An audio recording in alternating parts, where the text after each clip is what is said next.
मैं समझता हूँ जी कि पहली बात जो मैंने असेसमेंट की है, सीएम साहब ने मेरी एक जिम्मेदारी लगाई थी कि पूरा इंफ्रास्ट्रक्चर पंजाब के अंदर जहाँ जहाँ है उसको मैं विज़िट करूँ, देखूँ।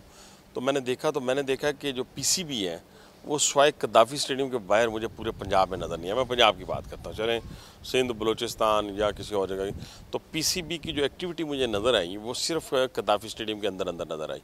यानी पूरे पंजाब के अंदर जो इनके पास स्टेडियम मौजूद है, इंफ्रास्ट्रक्चर मौजूद है, अगर उनकी हालत जाके देखें तो थर्ड क्लास है। यानी उसके इंफ्रास्ट्रक्चर है ही नहीं जो पीसीबी का है।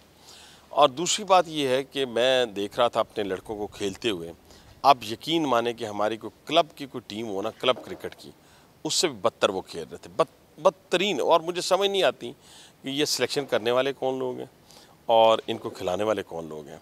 अब आप ये देखें कि ये जो क्रिकेट इन्होंने खेली है इंडिया के ख़िलाफ़, ये तो ऐसे जैसे कोई पिद्दी नहीं लगाते होते थे बचपन में हम बच्चों की। एक बड़ा जो है वो बड़े को कहता होता चल भी नाच भी जाके जाओ, तो ये पिद्दी लगी है पाकिस्तानी टीम की।